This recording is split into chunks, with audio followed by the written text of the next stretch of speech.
Buenas tardes.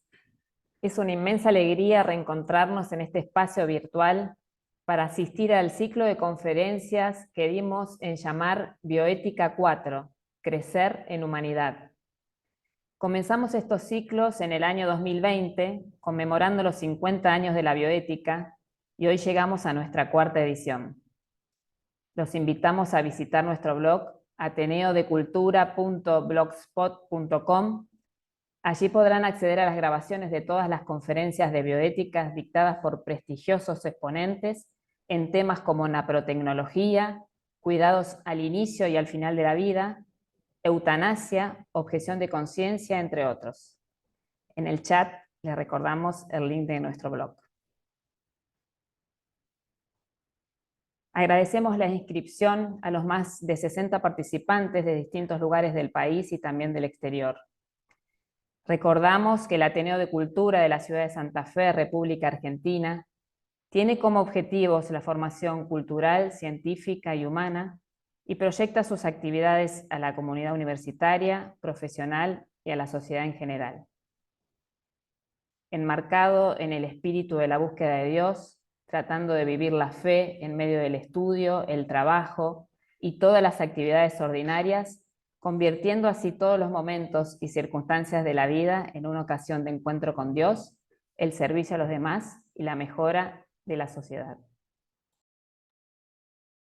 En esta cuarta edición de Bioética que se desarrolla durante estas semanas del mes de abril, nos convocan temáticas que consideramos de gran actualidad: desafíos bioéticos actuales y la paradoja del proyecto transhumanista que tuvimos la semana pasada y que invitamos a reverla en el blog anunciado por Florencia.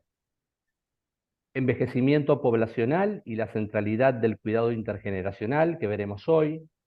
Tecnologías aplicadas al inicio de la vida y su análisis bioético. Autonomía profesional y objeción de ciencia en la medicina. Esta es la iniciativa a la cual desde el Ateneo de Cultura de Santa Fe queremos convocarlos a participar y por la cual agradecemos desde ya vuestra presencia. La duración aproximada de la disertación de hoy es de 45 minutos. Luego abrimos un espacio para responder las preguntas que vayamos recibiendo a través del icono de preguntas y respuestas ubicado en la parte inferior de la pantalla de Zoom. Antes de presentar al disertante de hoy, vamos a agradecer en primer lugar a los auspiciantes que hacen posible esta jornada y que nos acompañan desde hace tiempo en otras actividades similares por su gran compromiso con la sociedad. Capital Constructora de la ciudad de Santa Fe, García Hermanos Agroindustrial de Gobernador Crespo, provincia de Santa Fe, con su marca Tregar, Brufau Sanitarios, empresa líder en su rubro en la región, Integrar Sociedad Anónima, Sociedad de Inversiones, Castelar Hotel Chateau. A todos y cada uno de los mencionados, muchas gracias. Ahora sí damos comienzo a la conferencia de hoy titulada Envejecimiento poblacional y bioética, la centralidad del cuidado intergeneracional.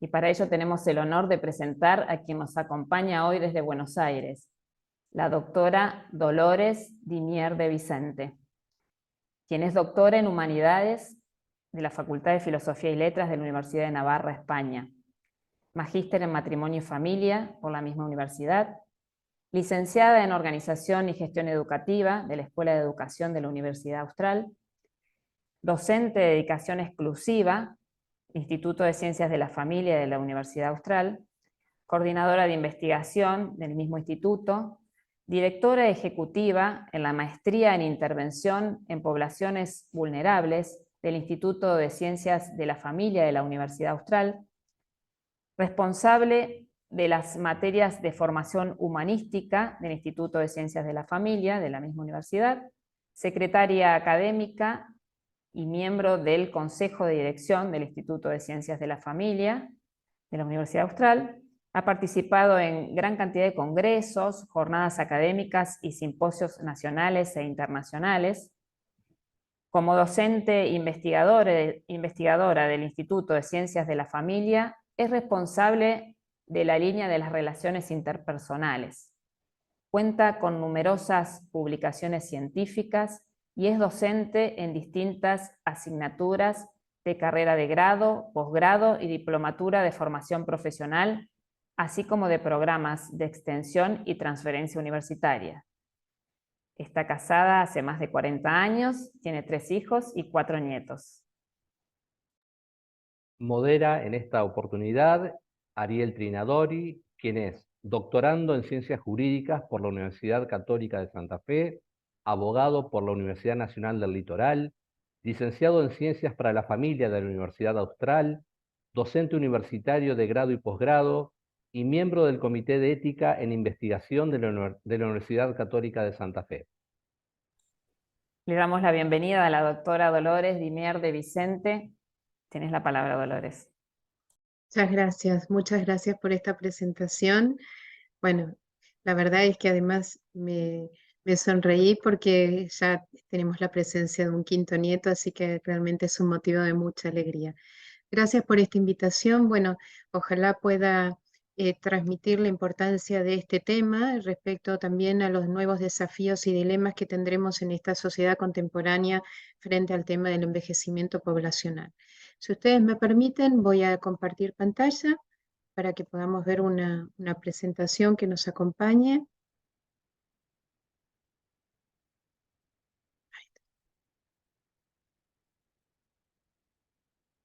Y desde ya que muy agradecida. No sé si se ve. ¿Se ve correctamente? Ahora sí. Sí, Sí. perfecto. Muchas gracias. Bueno, en realidad, frente a este tema al que me han invitado respecto al envejecimiento poblacional y la centralidad del cuidado, tiene que ver con uno de estos desafíos que yo les mencionaba hace un momento. No porque haya consideraciones éticas específicas en el cuidado de un paciente anciano, sino porque siempre son las mismas para todo paciente de toda edad, ya sea prenatal o al final de la vida, sino porque tiene importancia, obviamente, el tema del valor de la vida humana desde la concepción hasta la muerte natural.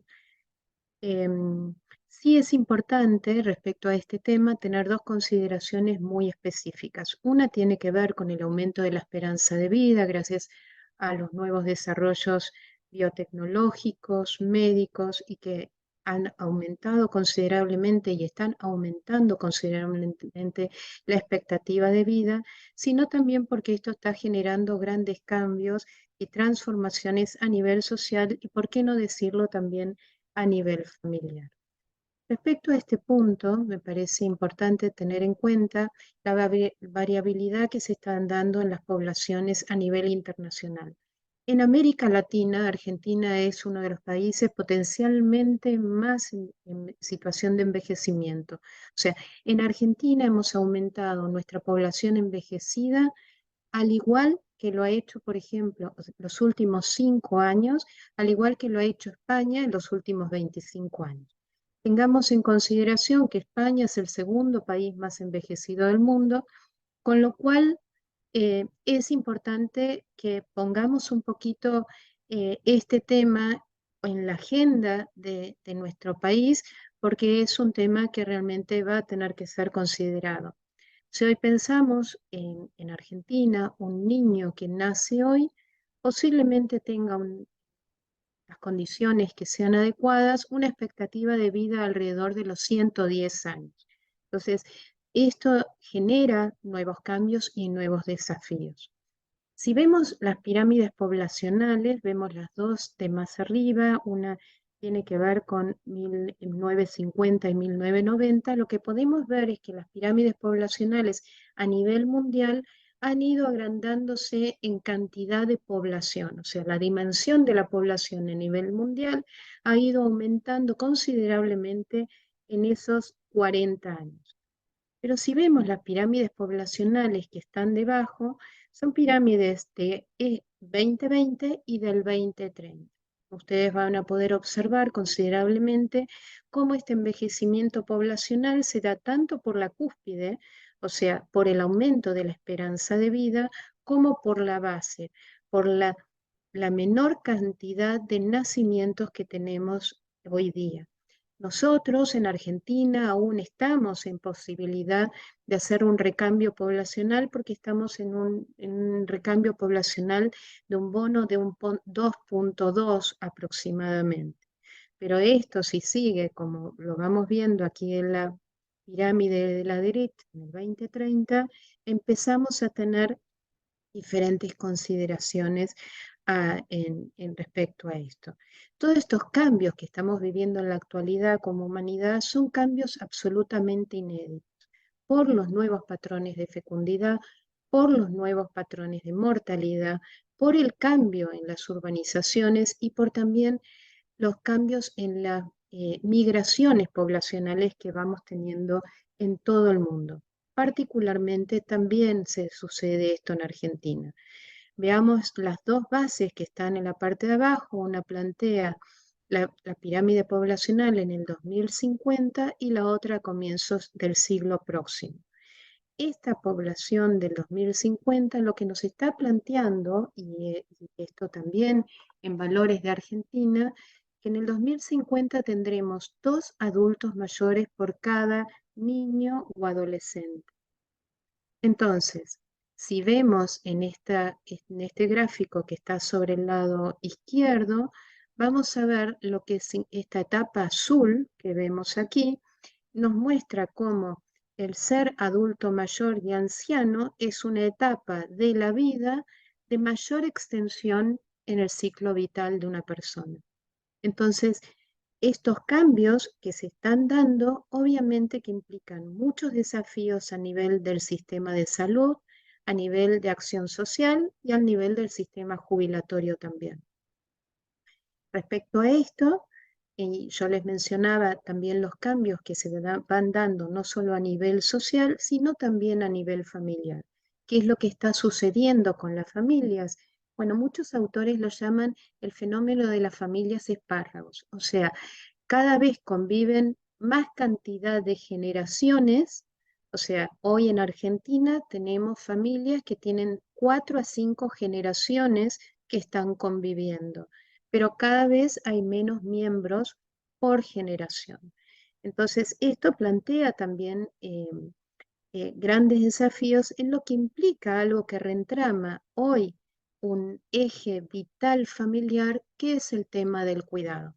El tema del cuidado a las generaciones más vulnerables, ya sea la de los mayores o ya sea la de los niños, ¿no? Entonces, estos cambios en la estructura, hoy lo que observamos es un cambio vital, sobre todo en la población, entre lo que serían los adultos mayores entre 60 y 75 años y lo que sería la situación de los ancianos con 75 años o más. Hoy la realidad, y más aún en Argentina, que el adulto mayor es un gran dinamizador de la dinámica familiar, porque en muchos casos también nosotros hoy tenemos realidades de abuelos que asumen la tutoría de sus propios nietos debido a situaciones particulares de sus hijos, ya sea por estar institucionalizados, por temas de consumo o por temas legales, y entonces si asumen la responsabilidad del cuidado de estos nietos. Por otro lado, también son ejes vertebradores en la dinámica familiar, que son planteos que obviamente han puesto sobre la agenda la realidad del trabajo laboral fuera del hogar de la mujer. Por otro lado, a su vez, los adultos mayores hoy en Argentina son también sostén de sus padres ancianos. Entonces, es un nuevo fenómeno que se da de gran amplitud en la cual esta tercera edad, si se pudiera mencionar así, son una suerte de generación sándwich en la cual ayuda a las generaciones más jóvenes y colabora en la atención y la asistencia de las generaciones mayores. Por lo tanto, el tema de las relaciones intergeneracionales son un tema muy clave a tener en consideración respecto al futuro de las nuevas generaciones. Al respecto, sí, los documentos internacionales en las últimas 4 décadas, esencialmente en Europa, se ha ido mencionando primero, en 1982, en la Asamblea de Envejecimiento, el aumento de la esperanza de vida y la situación de la familia, aún como siendo la institución primigenia del cuidado de las personas mayores.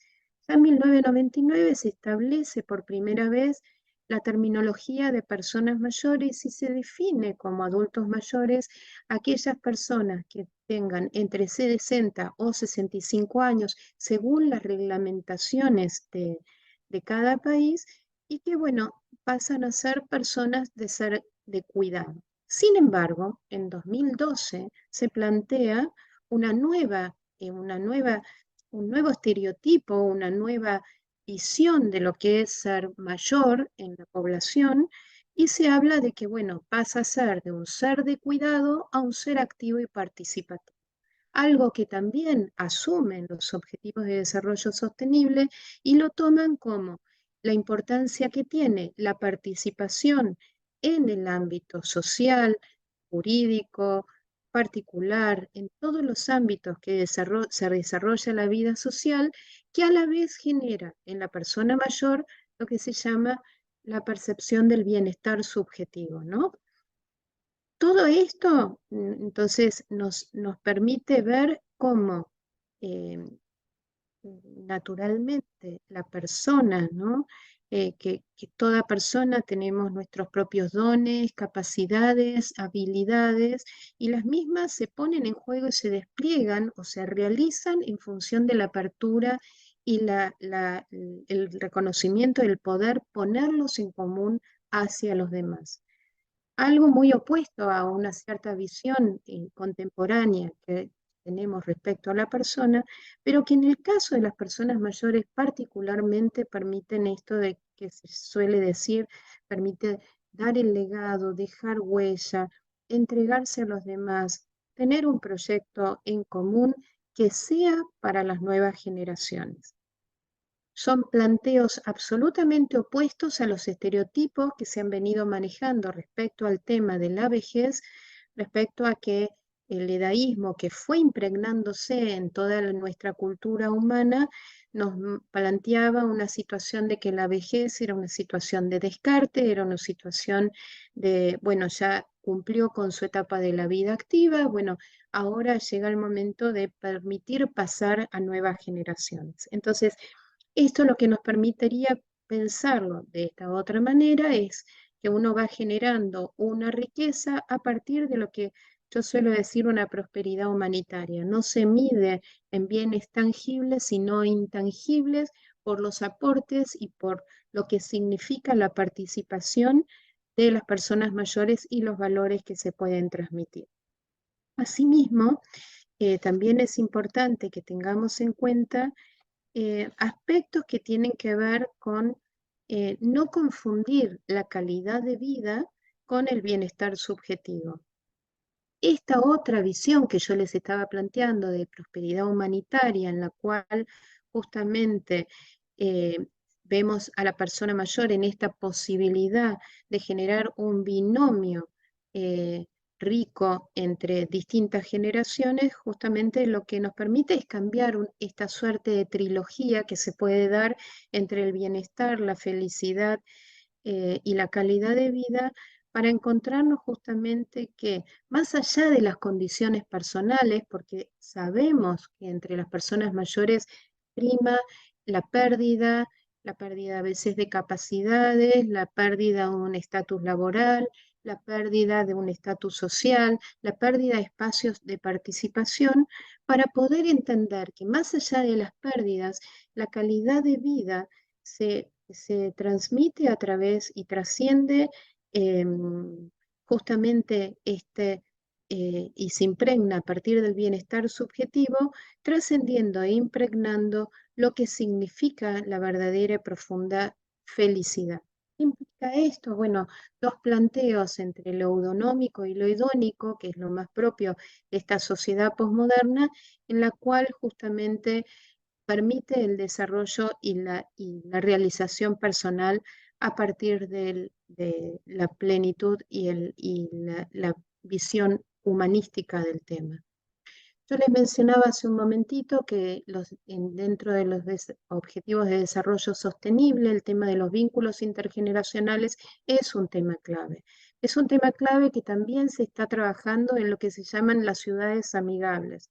Permitir la participación de las personas mayores, aún en los ámbitos en los que pueden ser ámbitos de urbes importantes, implica también pensar en qué condiciones deben darse para que esta participación sea verdaderamente activa. Cuando hablamos de activismo, no estamos hablando de desarrollar lo que nosotros decimos en la sociedad posmoderna, permanentemente actividad o movimiento, sino es participar activamente, poder transformar la riqueza que puede tener el conocimiento al paso de los años, una cierta sabiduría para poder ponerla en común en función de las generaciones más jóvenes. Estamos, decíamos, transitando la década del envejecimiento saludable, que también esta década del envejecimiento saludable planteada por la Organización Panamericana de la Salud plantea 5 ejes muy importantes respecto al tema de este aumento de la esperanza de vida y la posibilidad de un envejecimiento saludable, que tienen que ver, seguramente muchos de ustedes lo habrán podido ver, tienen que ver con la dieta sana, la actividad física, la participación social, o sea, seguir colaborando en ámbitos sociales. Fíjense que la mayor participación en lo que tienen que ver con las acciones solidarias tiene que ver con la participación de las personas mayores que pueden poner en común y en beneficio hacia las generaciones más jóvenes todo lo que han ido aprendiendo a lo largo de la vida. Pero también tiene que ver, y esto es un constructo muy importante para la evaluación del bienestar subjetivo, también delineado por la Organización Mundial de la Salud, que tiene que ver con la religiosidad, el propósito, el sentido de vida, el proyecto en común. Esto dependerá un poco de la manera en la que uno ha ido desarrollándose la vida, porque suele decirse que todos envejecemos en la medida que hemos vivido, ¿no? Aquí al respecto me gustaría compartir con ustedes una frase de Zygmunt Bauman que menciona al respecto que nuestra modernidad líquida, el hombre sin vínculos, particularmente sin vínculos tan fijos y estables, busca compulsivamente llenar el vacío dejado por los antiguos lazos ausentes. Pero lo que encuentra, o tal vez lo que busca, y más que vínculos son conexiones, relaciones virtuales de fácil y acceso y salida que son la encarnación de lo instantáneo y lo descartable. En esta expresión justamente de Zygmunt Bauman, lo que nos plantea es, por un lado, estos estereotipos edaístas que yo les decía hace un ratito de una imagen social de decadencia o de invalidez de las personas mayores, o por otro lado, planteos, ¿no?, de nuestra sociedad posmoderna de tratar de llegar a viejos sin envejecer, o por lo menos en este mundo de apariencias, no mostrarnos tal como vamos envejeciendo. Y por otro lado, en la sociedad posmoderna donde priman formas etnocéntricas, donde el individualismo de alguna manera nos plantea más en la postura de recibir que de aportar. Por otro lado, tenemos las personas mayores con una conciencia de finitud. Personas mayores saben que es la última etapa de su vida. Saben que en algún momento esta etapa de la vida va a finalizar con la muerte, con lo cual se vuelve más contemplativa, más selectiva en qué va a invertir su tiempo, ¿no? Pero hay un aspecto que me parece a mi criterio que es importante tener en consideración y es el carácter inacabable de la aceptación. ¿Qué quiere decir con esto? En general es el tema de la libertad personal. Nosotros cuando solemos pensar en la libertad personal, solemos pensar en la posibilidad de tener opciones o la posibilidad de elegir entre una cosa u otra. Eso es simplemente el libre albedrío. La capacidad libertad de la persona es un ser libre por naturaleza, con lo cual tiene posibilidad de elegir entre lo bueno y lo mejor. Asimismo, hay un aspecto mucho más profundo todavía que tiene que ver con la libertad personal, que es la aceptación.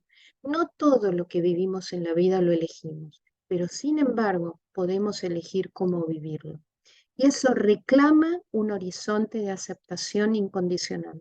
Por eso, el tema de poder llegar a ser un mayor, una persona anciana, reclama la aceptación de esta etapa de la vida y poder vivirlo con serenidad, como decía Erickson, con capacidad todavía de, de generar, de esta posibilidad de seguir sintiéndonos que todavía, más allá de las condiciones personales, tenemos mucho para aportar.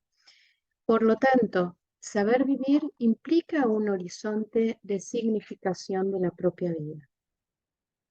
Pero no podemos olvidar que llegar a una determinada edad implica mayor posibilidad de vulnerabilidad.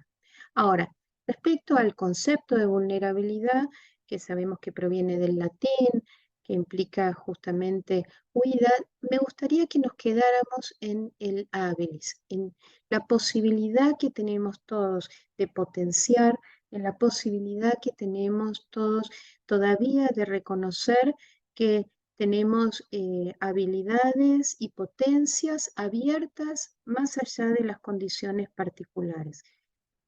La vulnerabilidad es una condición meramente humana, porque todas las personas somos seres temporales, somos frágiles, somos finitos, somos mortales. Entonces, esto tiene que ver con esencialmente con una vulnerabilidad ontológica a la que vamos a arribar ahora. Ahora, una cosa es la vulnerabilidad y otra cosa es el vulnerado. Vulnerado nos está hablando de que se está faltando a principios sólidos, arraigados en los derechos humanos que son inalienables por el mero hecho de ser persona. Entonces, es fundamental entender la condición de vulnerabilidad a el hecho de ser una persona vulnerable. Entonces, esta condición de vulnerabilidad, que es una vulnerabilidad ontológica, obviamente que se afirma sobre principios sólidos que tienen un carácter ontológico, metafísico y radical en todas las personas. Entonces, más allá de los contextos que pueden ser diversos o adversos, la vulnerabilidad personal no está centrada en las condiciones contextuales, sino que está centrada en las condiciones existenciales. Y eso implica pensar en la vulnerabilidad desde otra perspectiva. Obviamente que lo contextual influye y puede condicionar ya una vulnerabilidad existencial, pero la radical es la vulnerabilidad, justamente la vulnerabilidad ontológica. Entonces, el hecho de esta vulnerabilidad ontológica es que no puede ser la vulnerabilidad ni erradicada ni tampoco suprimida. Por lo tanto, el reconocimiento de la vulnerabilidad habla de un reconocimiento de una apertura a la alteridad, una alteridad abierta hacia el otro, el reconocimiento de que yo soy vulnerable y somos todos como personas vulnerables por el mero hecho de ser personas. Y esto implica un tema de respeto personal, implica pensar en términos de ética trascendente. Implica dos conceptos que son claves, que son la integridad y la integralidad, justamente por marcarse a través de tres planos que se interfluyen: el vital, el existencial y la propia subsistencia de cada persona. Respecto al tema que nos convoca hoy, obviamente que es importante entender los términos de vulnerabilidad demográfica, que justamente se refiere a estos ciertos riesgos o debilidades o desventajas que se pueden presentar por las tendencias demográficas, pero también tener en cuenta las variables de carácter sociodemográfico, porque estos cambios en la transición demográfica tienen que ver justamente con cambios que se van a ir dando y que se van a ir profundizando con el paso del tiempo. Asimismo, a mí me gusta mucho este extracto de la doctora Úrsula Basset, que seguramente muchos de ustedes tienen la posibilidad de conocer, y es el tema de cómo el derecho y el amor están íntimamente unidos frente al tema de la vulnerabilidad, ¿no? Y en este sentido, bueno, me gustaría detallar una frase de ella en la que plantea justamente el hecho de que el derecho y el amor en las personas vulnerables em, necesitan de ambos, pero garantizan justamente el estatuto con garantías mínimas y jurídicas. El amor es el que va más allá de lo que mencionaba Aristóteles como justamente el justo medio en la medida de la caridad está medida justamente en el exceso. O sea, la posibilidad de la caridad frente a las relaciones amorosas en los adultos mayores justamente está en desmedida, porque para amar bien, ese amor tiene que estar proporcionado en los medios al bien del amado. Por otro lado, menciona, ¿no?, la doctora Basset, que se advierte con toda rapidez que el derecho y el amor no son enteramente opuestos, sino que tienen profundos vasos comunicantes. El derecho sin amor es una estructura muerta y vivifica el derecho y le da plenitud de sentido. El amor sin derecho no existe. El amor es la medida estrecha del derecho, pero necesita de la justicia para desbordarla. Un amor que priva de lo esencial no es amor, es mero sentimentalismo. Muchas veces egoístas estas que resultan mucho más evidentes cuando las relaciones jurídicas se piensan en posición de quien es vulnerable en ellas, es decir, cuando se piensa en igualdad desde la empatía con el desigual, con el débil, con el marginado y con el vulnerable. Respecto a este texto que yo les leía, me parece que es importante volver a mencionar el tema del valor de la vida humana como un absoluto, ¿no? Que se constata con la sola presencia, ya sea sano o enfermo. No es un valor ni parcial, ni circunstancial, ni temporal, ni condicionado, porque no está puesto a riesgo deficitario de lo que implican las pérdidas. En este sentido, me gustaría mencionar dos claros ejemplos que hemos tenido en la humanidad y que me parece que representan en cierta medida este texto que yo les mencionaba. Uno es el de Stephen Hawking, que seguramente muchos de ustedes lo conocen, quien necesitaba de todo tipo de ayuda para mantener su propia vida, pero más allá de las circunstancias físicas que él transitaba, este anhelo de trascendencia que tenemos las personas en sí, generó en él grandes aportes a la humanidad a partir del desarrollo científico. Entonces, podemos pensar en términos de calidad humana, como decíamos hace un rato, que plantea muchas veces la sociedad posmoderna, como que calidad de vida tiene que ver con la autonomía, calidad de vida tiene que ver justamente con la ayuda mutua. Somos seres interdependientes. Y esto es algo que también menciona y es otro ejemplo que yo quisiera considerar a modo de poder vivenciar lo que a veces parecen conceptos tan teóricos o intangibles, que es San Juan Pablo II, ¿no? San Juan Pablo II, nadie duda de lo que ha sido como aporte a toda la humanidad. Y no dudó en mostrarse enfermo, asistido, acompañado. Creo que fue un gran modelo de humildad frente a lo que puede llegar a ser la senilidad, la enfermedad, el paso del tiempo, el deterioro físico. Y sin embargo, se supo mostrar de esa manera para poder seguir aportando y dando lo mejor de él, lo que fue su papado. Y eso no lo podemos dudar.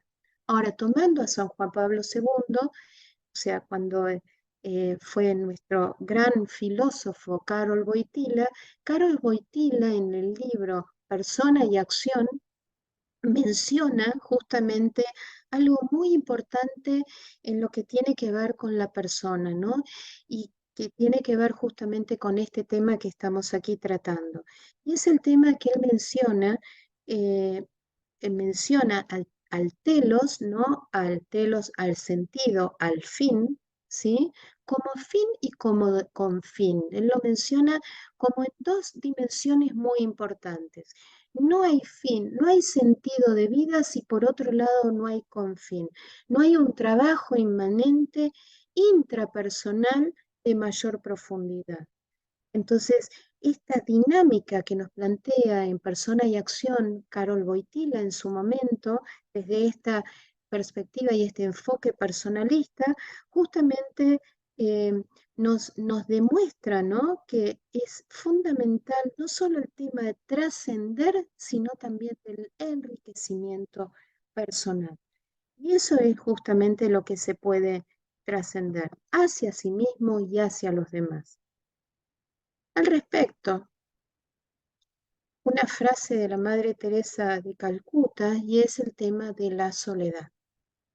O sea, si hablamos de personas mayores, si hablamos del fin de la vida, no podemos dejar de hablar del tema de la soledad, de la soledad, y ella lo menciona como que es el sentimiento justamente de la mayor de las pobrezas, ¿no? Y todos sabemos que la morbilidad de una persona sola o con sentimientos profundos de soledad aumenta entre el 20 y el 30% la morbilidad.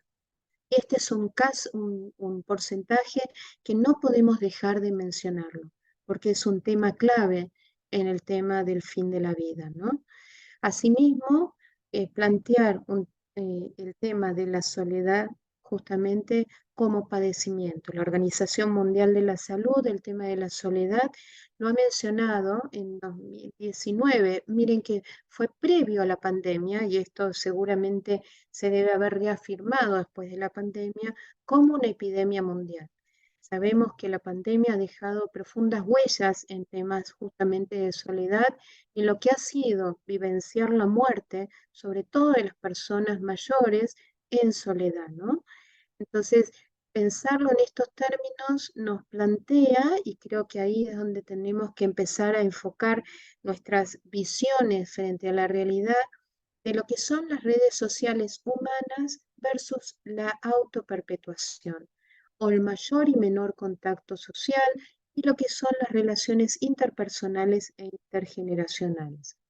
Al respecto, y ya el tema más delicado quizás de conversar en esta charla, tiene que ver justamente con el tema de del fin de la vida.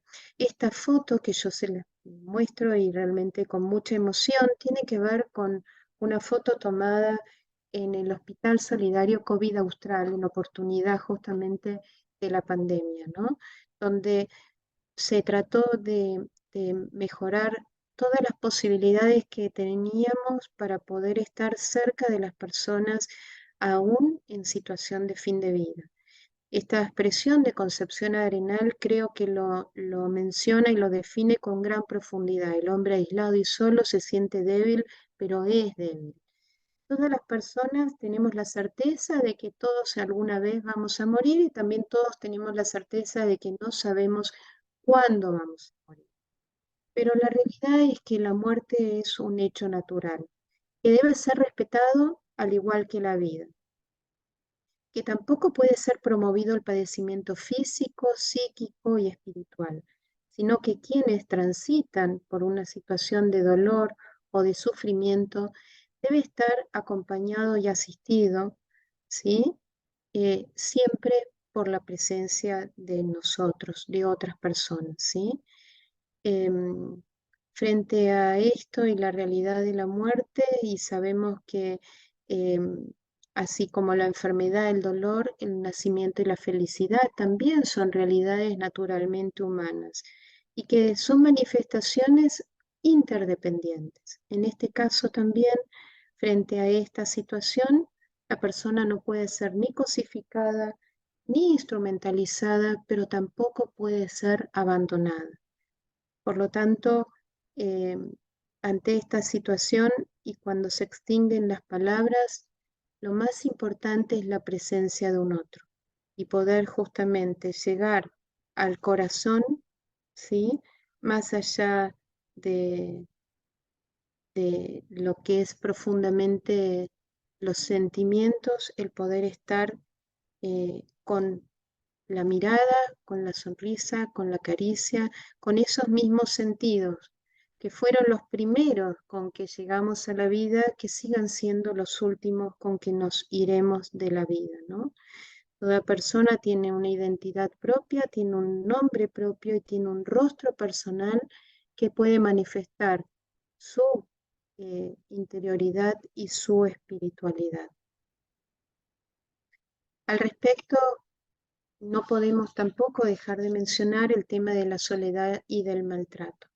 Cuando hablamos de personas mayores, podemos hablar en tres sentidos del tema de la soledad, una soledad que ha tenido que ver, una soledad sentada con lo propio de un temperamento, de un carácter o una manera en que se ha ido desarrollando la vida. Por eso yo al comenzar esta conversación, esta charla, les decía que cada uno de nosotros envejecemos de la manera también en la que hemos vivido, pero la invitación al envejecimiento y a la muerte es un proceso personal y personalizante. Más allá de la situación que vivamos, también tiene que ver en la manera en que lo aceptamos y lo vivimos. Una soledad de un inicio tardío que tiene que ver con las crisis normativas, ¿no? Obviamente que entre las personas mayores van primando las pérdidas de los seres queridos, las pérdidas de los pares y las pérdidas de todos los quienes han acompañado a lo largo de la vida. Pero también es importante tener en consideración lo que es la soledad en descenso, ¿no? En cómo se han transitado las situaciones anteriores. En este punto me gustaría que pudiéramos definir, si todavía estamos con tiempo, en 5 aspectos que nos menciona la National Center on the Obvious, ¿no? Que justamente evalúa los casos de situaciones de violencia y de maltrato en las situaciones de las personas mayores. Las clasifican particularmente en 5. Y nosotros solemos pensar en violencia y maltrato en lo que tiene que ver con el abuso físico, pero es importante entender el tema del abuso emocional, el abuso sexual, el caso de la sodomía, sobre todo en pacientes internalizados, que es un tema muy delicado y muy grave, la violencia financiera, cuando realmente no se respeta la posibilidad de la autonomía de la persona mayor, cuando todavía está en situación de poder manejar y tomar decisiones, no solo de su propia vida, sino también de su propio patrimonio. El tema de la negligencia, la autonegligencia, que acá surge el tema del cuidado y del cuidador. O sea, puede darse determinadas situaciones de riesgo por accidentes, por autonegligencia, pero la persona que está como responsable y que es la cuidadora de la persona mayor, tiene que conocer perfectamente a los riesgos que una persona puede estar expuesta ante una situación de soledad, ¿no? En este punto, bueno, creo que ya no me va a ir dando mucho el tiempo para ir detallando. Yo igualmente les voy a dejar en manos de ustedes la presentación, si hay alguien que le interesa acceder a ella, ¿sí? Para que lo tengan. Y es un punto de un análisis de diferentes tipos de trabajos de investigación respecto al tema del abuso y de la soledad, donde se van viendo cuáles son los indicadores con los que se va trabajando. Más allá de todo esto, los mayores niveles de violencia se dan en situaciones de violencia doméstica. Y esto lamentablemente no lo podemos corroborar perfectamente por situaciones de denuncia, porque la persona mayor y menos aún va a denunciar a sus seres queridos, sino por valores que se manejan en el plano médico cuando empiezan a haber situaciones en las que puede haber situaciones de maltrato en el caso de una persona que es cuidada por su familia. Entonces, pensar en situaciones de violencia con respecto a las personas mayores y al tema de los vínculos intergeneracionales, tenemos que pensarlo en un tema de circularidad, porque se da entre la víctima y quien lo maltrata, se da y hay que analizar la relación que se da entre ambos y en el ámbito en el que se da.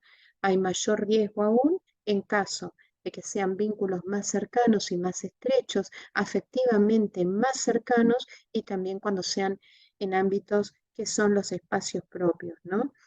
Esta expresión de Quinn me parece que vale la pena que la consideremos, y es el tema de que las personas mayores maltratadas no son más dependientes de sus cuidadores.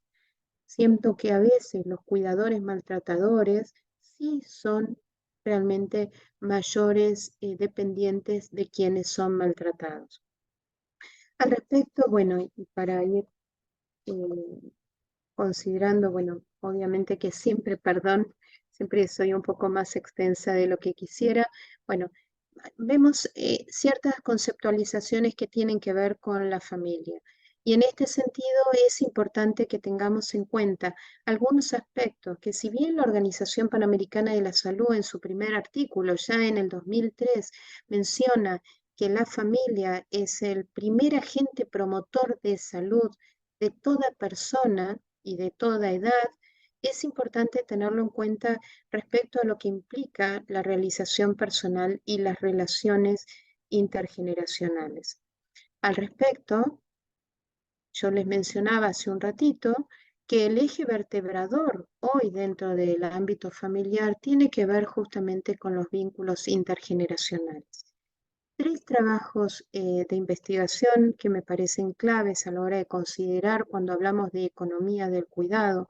La economía del cuidado nos habla de aquellas tareas que a veces no siempre son reconocidas económicamente, pero que sí son fundamentales. Por un lado, en lo que implica la función de provisión de bienes y de servicios a escala micro, pero de función social a escala macro, fundamentalmente. Y no siempre es tan valorado, pero el tema de la economía de cuidado es un tema fundamental en lo que se trata del envejecimiento poblacional. Es clave porque articular en términos de economía de cuidado implica también velar no solo por las generaciones mayores, sino también por las generaciones más jóvenes. ¿Mm? Al respecto, me gustaría rápidamente mencionar un trabajo de investigación que hicimos en el Instituto de Ciencias para la Familia en la época de la pandemia, y fue un trabajo que realizamos con 7 países de Latinoamérica. Al respecto, bueno, esto, si ustedes ven, este gráfico justamente nos menciona todo lo que son tareas de cuidado, ya sea remuneradas o no remuneradas y profesionalizadas o domésticas. Entonces, ahí vemos cómo se articulan todas estas tareas de cuidado en relación de las poblaciones más vulnerables, niños y grandes. En Argentina, el 31% de las personas mayores son cuidadores. ¿No? Y esto es un punto muy importante a que podamos tener en cuenta. En este sentido, hay una realidad que también es para considerar, es el tema de la feminización del cuidado, de la atención de los menores en el hogar y del cuidado de los mayores fuera del hogar. Obviamente que la mujer, más allá de sus tareas domésticas o sus responsabilidades laborales, han sido en Argentina las mayores cuidadoras de sus niños, pero también han sido las mayores cuidadoras de las generaciones ancianas, ya sean sus padres, sus suegros, sus vecinos, esas personas mayores a las que se podía acceder para poder atender. Si bien comenzaron en porcentajes diferenciales, pero que tenían que ver con diferencias genéricas entre el varón y la mujer, a lo largo del paso del tiempo de la pandemia en Argentina, esto se profundizó y fueron agudizándose en diferenciales mucho más importantes respecto al poder sostener este cuidado por parte de las mujeres. Y esto es una realidad. Podemos pensar y preguntarnos si tiene que ver con la naturaleza, si tiene que ver con la cultura. Seguramente pueda tener mucho que ver con ambos aspectos que son importantes en nuestra propia realidad humana. Entonces, acá me parece que sería importante entender que trascender el valor de la integración social se cimenta sobre una cultura sí o sí de la solidaridad. Y esto implicará armonizar, por un lado, la protección y la autonomía, pero fundamentalmente salvaguardando principios de la libertad individual y el respeto por la dignidad personal. Y estos son conceptos que son anclajes de poder pensar en esta reciprocidad que se debe dar y que se va a potenciar con lo que implica el cuidado. Al respecto, bueno, y si ya ahondamos en lo que son los vínculos intergeneracionales, bueno, podemos ver, por un lado, se dan los motivos de estos vínculos intergeneracionales, donde es importante entender que ambas generaciones se enriquecen frente a esta realidad humana. O sea, puede generar bienestar subjetivo en las personas mayores, pero genera una gran riqueza en las generaciones más jóvenes. Y esto está profundamente y seriamente y rigurosamente demostrado también por todos los estudios científicos. Entonces, los motivos pueden ser de altruismo puro o impuro, de intercambio, de reciprocidad o de normatividad. Serán diferentes los motivos sobre los que se afirman estas relaciones intergeneracionales. Por otro lado, también es importante entender cuáles son esas dimensiones de la solidaridad que se dan de manera asociativa, afectiva, que se puede dar de manera eh, em, funcional, normativa, estructural, en la cual se confrontan ambos polos para poder encontrarse en un justo medio para poder realmente ser lo que implica una solidaridad intergeneracional. Acuerdos de cercanía y de distancia, acuerdos y desacuerdos, la gran y la delicadeza que tiene la finura entre el equilibrio de la dependencia y la autonomía, ¿eh? Aspectos que son anclajes de las relaciones intergeneracionales. Y al respecto, bueno, también vamos a ir viendo cuáles son esos elementos que entran en juego en el tema de la solidaridad intergeneracional. Y entonces, para ir ya cerrando y concluyendo el tema y poder abrirnos a las preguntas, es importante que poder pensar en un envejecimiento eh, trascendente o en plenitud implica obviamente poder superar y sortear esos sesgos de los que yo mencionaba antes respecto a los estereotipos de la vejez, ¿no? que han venido impregnando con culturas sedaístas. Entonces, más allá de las situaciones contingentes, es importante definir qué es un proceso personal que va delineado a lo largo de la propia biografía, que tiene un carácter radical en la dignidad y en la libertad y que permiten justamente un desarrollo enteramente humano en el hecho de ser y de hacerse mayor. Al respecto, las universidades tenemos mucho para trabajar y mucho justamente para poder aportar al respecto y tiene que ver justamente con poder ir profesionalizando la mirada del cuidado, poder poner en valor el aporte y del cuidado, ya sea informal o formal e intrafamiliar respecto al tema de las relaciones intergeneracionales, ya sea en el ámbito de la familia, ya sea en el ámbito de lo que hoy se llama el talento senior o la economía plateada, muchos de ustedes habrán podido escuchar al respecto, o ya sea para promover comunidades compasivas en lo que implica también el acompañar en la ancianidad y en el fin de la vida. Y entonces, bueno, ahí veremos que la etapa de la vejez o la etapa de llegar a ser mayores es una etapa de vital fecundidad en la existencia humana, cuya misión será trascender en las demás generaciones, gozar de una soledad deseada y ganada, comprendiendo el profundo sentido de la vida y entendiendo que la vejez ya no es el crepúsculo de una vida, sino que podrá ser el encuentro con lo más profundo de ella.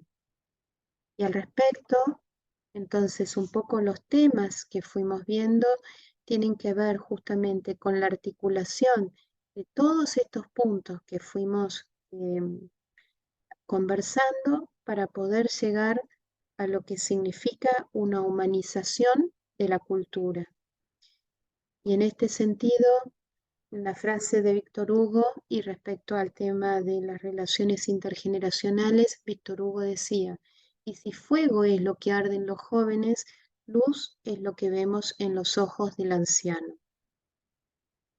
Y entonces, desde una perspectiva de familia, que tratar de que se puedan resguardar las funciones estratégicas de la familia como institución natural primigenia, que este aporte siga siendo invalorable en todos los ámbitos socioeconómico, político, cultural, sanitario y educativo, que la cultura del desprecio y el descarte de las personas en situación de vulnerabilidad sea velada por la cultura de la vida, y eso implicará convertirnos en una sociedad orgullosa de cuidar y de velar por la salud integral. Más aún de aquellos que tan generosamente han cargado de significado nuestros vínculos familiares, forjando nuestra propia identidad, y que implicará cuidar el futuro de las nuevas generaciones. Por lo tanto, familia y sociedad se implican y retroalimentan mutuamente, y si buscamos la salud integral de la sociedad, el protagonismo de la familia es fundamental. Muchísimas gracias. Muchas gracias, Dolores. Excelente tu exposición. No, Bueno, ya gracias a estamos ustedes.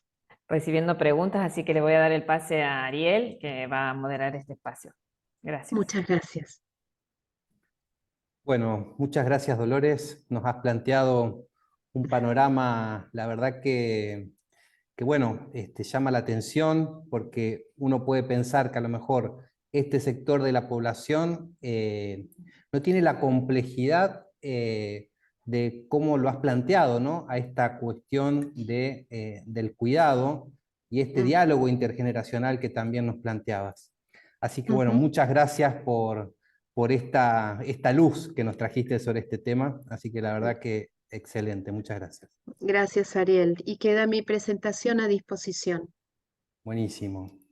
Te voy a transmitir una consulta, una pregunta que nos llega de parte de Soledad y hace referencia a que los estereotipos con los que convivimos son edadistas, un poco haciendo Sí. referencia a lo que vos nos planteabas. Y sobre todo desde la visión de los más jóvenes, que ven a las personas mayores un sujeto pasivo, una carga. Frente a esta realidad, nos pregunta Soledad, ¿cuáles serían las herramientas o estrategias que se pueden aplicar para fomentar un vínculo intergeneracional positivo, que permita también un cambio de mirada hacia la ancianidad? Primero yo le diría, Soledad, te diría que primero entender las distintas teorías de envejecimiento. O sea, este estereotipo edadista es el resultado de muchas teorías que se han tenido respecto al envejecimiento, como justamente de aislamiento, de deshacimiento, de pérdida, y frente a un nuevo planteo que me parece que es clave, que es el planteo de la nueva longevidad. La realidad es que también tampoco vamos a poder decir que todas las personas mayores son sabias, pero sí es importante dar la oportunidad de esta riqueza que se puede generar en los vínculos intergeneracionales y entender que justamente el futuro, y si nosotros lo planteamos en términos de ecología humana, el futuro de las próximas generaciones tienen el anclaje justamente en la intergeneracionalidad. Entonces, revisar todas estas teorías de envejecimiento implica poder pensar en una situación o nuevo planteo del envejecimiento en plenitud. Yo suelo decir, Soledad, que, o sea, se suele comentar que es como la vida es como el arco de la vida, ¿no? Como que nace y desaparece. Para mí, justamente la posibilidad que nos da las dimensiones humanas y esta apertura que tenemos justamente de nuestras dimensiones superiores nos habilitan a la posibilidad de ser una escalera, o sea, cada vez en posibilidades de desarrollarnos más en plenitud, pero no pensándolo en términos solo físicos, que es importante que podamos entender estas nuevas terminologías que plantean como una nueva longevidad en la cual obviamente que los 60 años de hoy no son los 60 años de hace 3 décadas atrás y menos aún de 5 décadas atrás, sino que es la posibilidad justamente de plantear en nuevos términos de longevidades, pero fundamentalmente creo que se basa en el tema de descubrir la el cultivo interior, ¿no?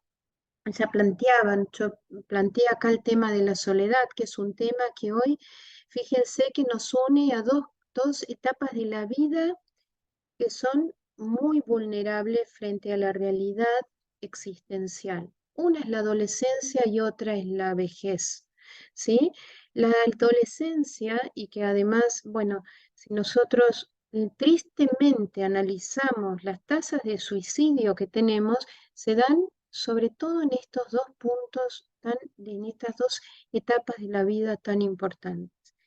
Las dos tienen la misma hondura de crisis existencial, que tienen que ver con su propia identidad en ámbitos que tienen que ver con, en la adolescencia, poder alcanzar la madurez humana a partir del desarrollo de capacidades, de posibilidades, de adquisición de nuevas responsabilidades para lograr una mejor autonomía personal. En plano de la vejez, todo esto, quieras o no, está en detrimento. O sea, las habilidades se pueden ir perdiendo, las capacidades se pueden ir perdiendo, pero sí, y también obviamente que la posibilidad de ser responsable de sí mismo también se puede ir perdiendo, con lo cual la posibilidad de autonomía también. Pero en términos de intergeneracionalidad, es importante entender que esa autonomía de la persona mayor está en los mismos términos que tuvieron los padres con sus hijos, ¿no? Es una autonomía que resguarda las posibilidades de riesgo integral que puede tener una persona. Yo suelo mencionarlo como si fuera el techo de una casa, ¿no? El techo de una casa tiene que cubrir y proteger a una persona. No puede ahogarla y no dejarla crecer, pero tampoco tiene que estar tan alejada que no le permita estar resguardada. Entonces, reconocer esos ámbitos de autonomía y esa posibilidad que tiene la persona, más allá de sus condiciones físicas, de poder seguir siendo un gran aporte a la humanidad, creo que esto me parece que es clave, ¿no? Obviamente vivimos en una sociedad en la cual muchas veces confundimos apariencia con esencia. Entonces vivimos en este culto por la imagen, donde la apariencia, donde el valor de ser joven o de parecer seguir siendo joven es un valor que se ve socialmente y culturalmente muy en el día a día, ¿no? Pero también reclama que para las personas mayores también, esto que yo mencioné hace un ratito, el tema de saber aceptar lo propio de la edad, ¿no? Porque así como mencionaba, ¿no? Que el rostro humano, quiere o no, va teniendo las huellas de la propia vida. Bueno, uno con el rostro humano va mostrando si la vida que sigue viviendo vale la pena, ¿no? Porque se ve también en el rostro de una persona. Entonces, bueno, me parece que es fundamental.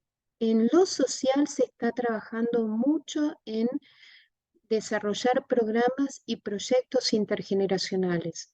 Y también, bueno, yo lo mencioné, en temas de los objetivos de desarrollo sostenible, es uno de los temas claves que también se está trabajando. Así que, bueno, poder desterrar estos estereotipos también depende, y ahí yo me animo a decir, de la educación que le demos a nuestras generaciones más jóvenes.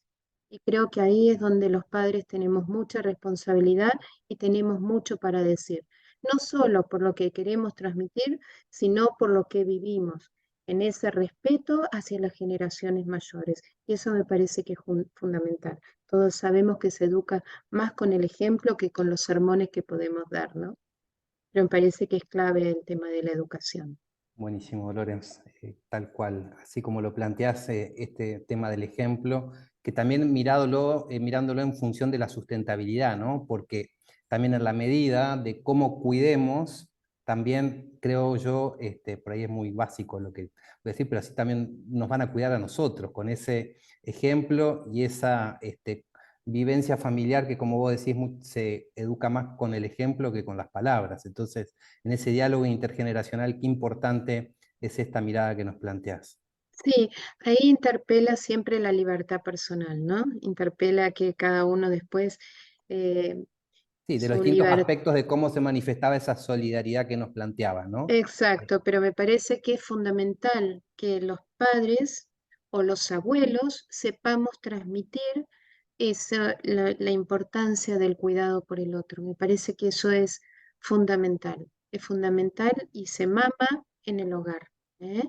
Obviamente que es muy difícil de transmitir a nivel social, obviamente que se puede promover, pero me parece que es importante, por eso lo mencioné hacia el tema del final, ¿no? La importancia de la familia en esto. Justamente también, porque esto no es una cuestión, digamos, que creo que se te ocurra a vos, sino que también está planteado en estudios científicos, como vos nos planteabas, Totalmente. que el 95%, los otros días leí un artículo en España, que justamente el 95% de los cuidados proviene de la familia sobre la población adulta, ¿no? Entonces, Exacto. esto es clave porque justamente plantea esto que vos nos estás mencionando, ¿verdad? Nos van llegando comentarios y más preguntas, si me permitiste las Sí, transmito. por favor, Ariel. De parte de Luis, nos dice, excelente exposición de la disertante en un tema tan complejo. Coincido con ella en que la familia es el eje central que evita la soledad que hoy sucede en la sociedad actual. Bueno, realmente un desarrollo del tema brillante. Muchas gracias. Mensaje de Muchas Luis gracias. Ángel. Muchas Bien. gracias. También otro comentario, excelente exposición de la disertante en un tema tan complejo. Coincido, bueno, con el tema y justamente no la centralidad de la familia en este tema que nos planteás. Por ahí también vos nos hablabas al final del proceso personal.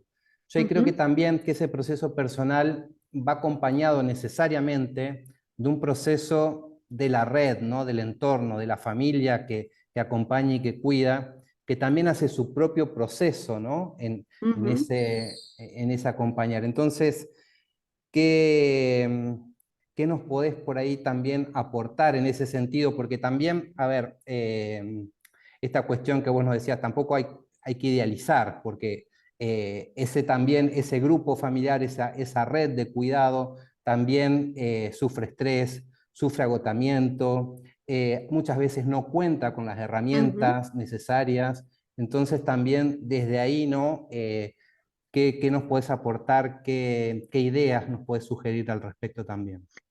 A ver, todos sabemos que la familia es el ámbito más apropiado en que la persona nace, crece, se desarrolla y muere. Nace y recibe las mejores condiciones para poder realizarse en plenitud. El ideal, obviamente, que todos los libros de geriatría y los estudios de geriatría hablan de la posibilidad de poder acompañar a la persona hasta el fin de su vida en su propio hábitat, en su propio hogar, en su propia cama. No siempre esto es así, no siempre esto es posible. Y eso creo que lo más importante en esto, porque hay momentos donde hay que tomar decisiones muy difíciles, donde la ayuda o el soporte que uno puede dar desde el hogar no es suficiente para el cuidado de la persona mayor, donde tampoco están dadas las condiciones personales o económicas para poder tener a la persona mayor en la casa. El tema de la institucionalización es un tema que es una realidad y eso también tenemos que tenerlo en claro. Ahora, el hecho de necesitar una determinada ayuda no implica el abandono, implica continuar estando presentes. El hecho de mantener esta presencia significativa al lado de las personas mayores, que implique compromiso afectivo, que implique poder estar cercano, disponible, más allá del lugar o de la atención que se deba tener, es fundamental. Y al respecto, sí hay un tema que es clave, que es el tema de poder también cuidar al cuidador, porque la realidad es que uno puede tener muy buenas intenciones, pero a veces hay situaciones muy difíciles que pueden eh, dañar mucho al cuidador porque se ve tan comprometido frente a la realidad que lo acontece que puede llegar a afectar finalmente la salud de quien cuida. Entonces, ahí es importante, como siempre decimos, ¿no? Saber pedir ayuda, saber pedir consejo. Creo que el tema de las redes, que vos lo mencionaste hace un rato, el tema de poder tener buenas redes con lo que implica la persona, la familia y el médico o quien atienda a la persona mayor, esto es clave en términos dialógicos, porque esa persona, ese profesional que acompaña, es el que puede atender y entender las necesidades de la persona mayor, que a veces quizás la familia, en términos de querer cuidar, de proteger, pueden no estar ayudando como lo necesitaría. O, bueno, en términos de afectar la salud integral de la familia, obviamente implica tomar decisiones que quizás no son las que uno desearía, pero siempre velando la mirada puesta en la persona que uno cuida, ¿no? Eso me parece que es clave. Bueno, en línea con esto que nos estás mencionando, nos consultan en el chat, Joaquín, por ejemplo, a ver, justamente por ahí cuando se van dando procesos de deterioro, en el caso de los adultos, de los viejos, como vos también hacías referencia, Sí, ¿no? En sí. ese rango etario más alto. ¿Cómo ir también teniendo pautas, herramientas para cuidar sin caer también por ahí en las cuestiones de, bueno, de cuidarlo y no consentir por ahí cuestiones que pueden tornarse como caprichosas, o como también desde un cuidado y el respeto de la persona ir también pudiendo poner esos límites necesarios que en toda relación familiar también es necesario, ¿verdad? Totalmente, Ariel. Ahora, en ese caso, yo te diría que es caso a caso, ¿no? Por un lado, yo suelo decir que a veces tenemos mucha paciencia para dar de comer a un bebé, lo sentamos a la mesa, puede tirar 20 veces la cuchara y ensuciar todo, y quizás no tenemos la misma paciencia para una persona mayor. Ahora, por otro lado, la realidad de las demencias es una realidad que nos acontece, sobre todo en el caso de las mujeres. Fíjate, Ariel, que la mujer sobrevive 7 años más que el hombre en tasas generales, ¿no? Pero es la que sufre mayor comorbilidades y mayores situaciones de demencia. Entonces, también esto es una realidad. Entonces, por un lado, obviamente que como, como todo límite, siempre el límite tiene que estar puesto en función de que la persona no sufra, y ya sea niños o ancianos, un daño físico, moral, intelectual o espiritual. Y este es claro el límite, ¿no? Cuando vos decías de lo del capricho, bueno, hasta acá sí, esto no, ¿sí? Sucede lo mismo con las personas mayores. Ahí tendría que estar el límite. Y acá me gustaría sumar algo que dice la doctora Petrelli, una abogada experta en temas de adultos mayores, que dice que cuando en la familia se acaba la paciencia, empieza el maltrato. Entonces, esto también tenemos que reconocerlo, porque a veces cuando las exigencias, las demandas de una realidad de vida, porque uno no puede negar esa realidad de vida, bueno, uno tiene que saber que esto puede pasar, y antes de que esto pase, uno tiene que saber pedir consejo o tomar las medidas que sean adecuadas, siempre pensando en el bien integral de De toda la persona, ¿no? Y con la dimensión ahí también del amor que nos planteabas cuando nos hablabas de la vulnerabilidad en esto que plantea también Úrsula Basset en su Sí, desarrollo del tema, ¿no? ahí en ese punto, viste que ella menciona el tema del amor y el tema de la caridad, ¿no? Hay un ejemplo que creo que puede graficar esto, y cuando hablamos de cuidar al cuidador, me parece que puede ser de ayuda, ¿no? Para quienes nos están escuchando. Y es el tema de que cuando nosotros subimos a un avión, ¿qué es lo que nos dice la azafata? ¿Vieron cuando empiezan a hacer señas, ¿no? Por acá, por allá, y nos dice que, bueno, que en caso de despresurización de la cabina, lo primero que tenemos que hacer si estamos con un menor es ponernos nosotros la máscara para poder ayudar al otro, ¿no? Y entonces, en temas de cuidador, es importante que el cuidador pueda conservar, ¿sí?, su salud para poder cuidar bien al otro. Y eso también es clave, ¿no? Uno tendería siempre a cuidar primero al más vulnerable, pero lo importante es que uno pueda tener las condiciones mínimas necesarias para poder cuidar y atender el que nos necesita. Y eso me parece que es clave, ¿no? Buenísimo. Bueno, sigan más comentarios de excelente, muchas gracias. Quisiera llevarte otra vez al tema de la soledad, ¿no? Y también Sí. a la realidad de la necesidad de cuando hay que brindar cuidados paliativos, cuidados compasivos, ¿no? Y vos hacías referencia al tema por ahí también de las condiciones que muchas veces hacen que esta realidad a lo mejor se complejice un poco más. como es, bueno, la falta de familia o de un continente que apoye, y también en las realidades por ahí de contextos de bajos recursos, que también estas cosas se agudizan, ¿no? Que por Totalmente. ahí, qué luz, qué idea nos puedes aportar de cómo brindar, digamos, mejores cuidados, si se quiere, ¿no? Mm, Bueno, dependerá obviamente de cada caso, ¿no? Pero en ese sentido creo que, a ver, ni por un lado agudizar el padecimiento y el sufrimiento, ni el encarnizamiento terapéutico. En esto es clave la presencia de lo que son las comunidades compasivas, ¿no? De los cuidados paliativos humanizados, ¿eh? No pensar en cuidados paliativos como si fueran un bien médico frente a una realidad con la que hay que terminar con una enfermedad, sino realmente con evitar el sufrimiento y el dolor desmedido frente a una realidad humana. Y sí, digo, Ariel, y lo digo por propia conciencia, no hay situación más plena que fallecer siempre al lado de un ser querido, ¿no? O sea, más allá de la situación o la condición que marque el contexto, la presencia de sentirse acompañado hasta el momento del fin de la vida, creo que es la situación más plena que podemos tener. Así como llegamos a la vida y lo primero que hacen es recibirnos y abrazarnos, creo que también el abrazo amoroso tiene que estar hasta los últimos minutos de la vida.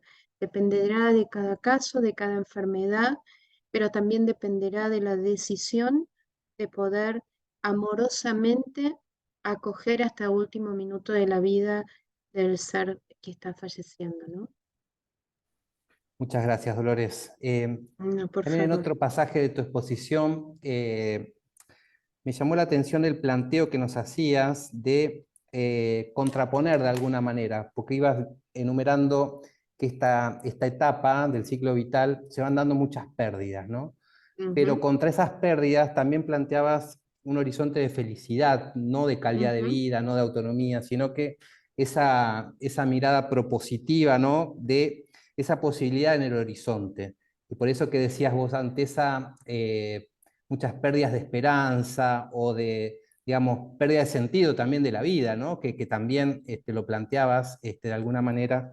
¿Qué horizonte me parece que también distinto nos planteás, ¿no? Un horizonte de significación. Me parece que, a ver, en ese sentido, vos fíjate que en el caso de las personas mayores, y esto lo puede comprobar cualquiera de los que nos están escuchando y que tienen relación con personas mayores, la familiaridad con la muerte es es una familiaridad que la persona mayor lo va tomando con cierta naturalidad, porque la realidad es que el velo del fin de la vida es un velo que lo tenemos todos, pero bueno, a la medida que van pasando los años uno lo tiene como más cercano, ¿no?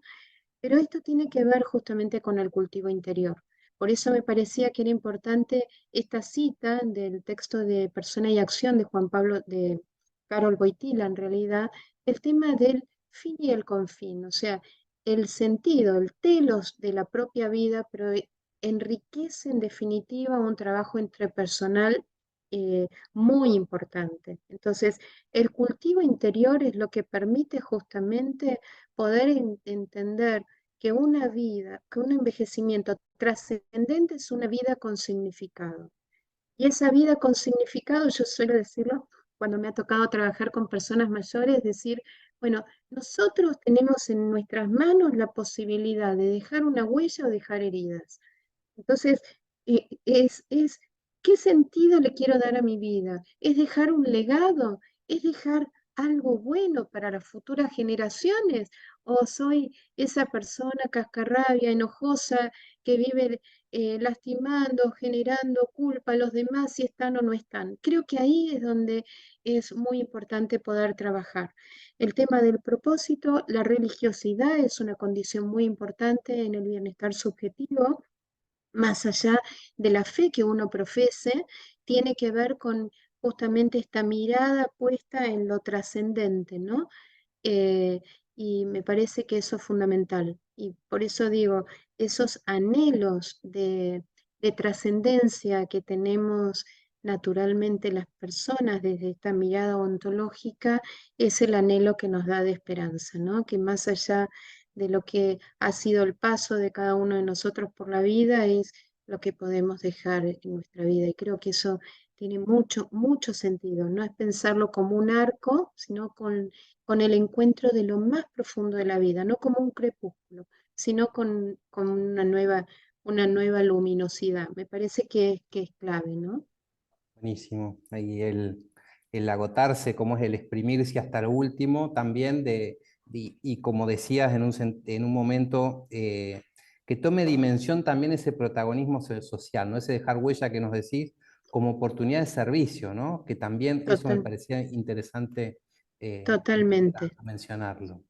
Totalmente, pero también pensar que uno en este envejecimiento trascendente, uno empieza a, a apoyarse en algo que tiene un profundo sentido, que es la contemplación. Uno empieza a ser un poco más periférico, y ahí es donde es alejarse del egocentrismo para poder empezar a contemplar lo que las nuevas generaciones están haciendo y están viviendo y poder aportar más allá de la situación que a cada uno le toque vivir.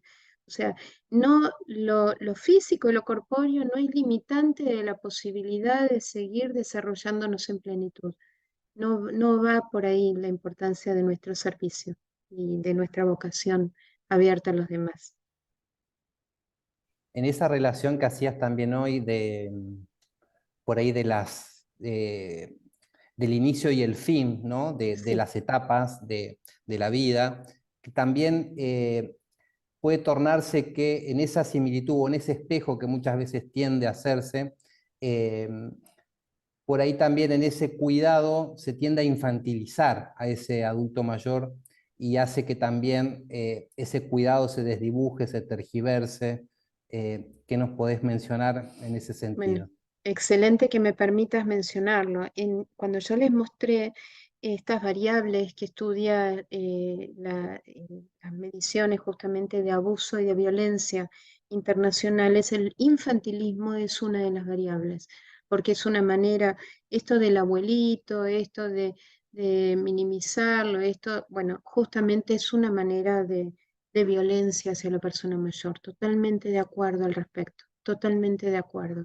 Es persona y a la larga esa persona tiene que mantenerse con esta mirada de su condición digna y ontológica hasta el último minuto de la vida, ¿eh? Me parece que eso es clave, así que te lo agradezco porque no lo mencioné cuando mencioné los 5 grados, de abuso y de maltrato. Buenísimo. Gracias, Dolores. Bueno, No, vamos no, por llegando favor. al fin de este encuentro. Le voy a dar la palabra a Luis y de mi parte agradecerte una vez más, bueno, tanta claridad me parece ante tanta complejidad. Así que, bueno, muchas Bueno, gracias. muchas gracias, Ariel. Agradecida soy yo. Bueno, y seguimos agradeciendo. Muchas gracias, doctora Dolores Dimier de Vicente. Gracias, doctor Ariel Trinadori, por la moderación, por el tiempo que nos dedicaron.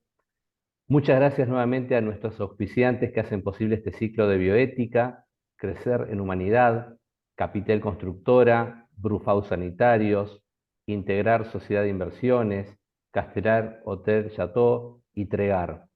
Y agradecemos a todos los presentes en esta conferencia por el tiempo que también nos han dedicado y por su participación en las preguntas y en los comentarios recibidos. Los esperamos para la tercera jornada, el próximo martes 23 de abril a las 19:30 horas, donde la doctora Graciela Moya hablará sobre análisis bioético de las tecnologías aplicadas al inicio de la vida. No olviden inscribirse y divulgar. Que tengan todos muy buenas noches y muchas gracias.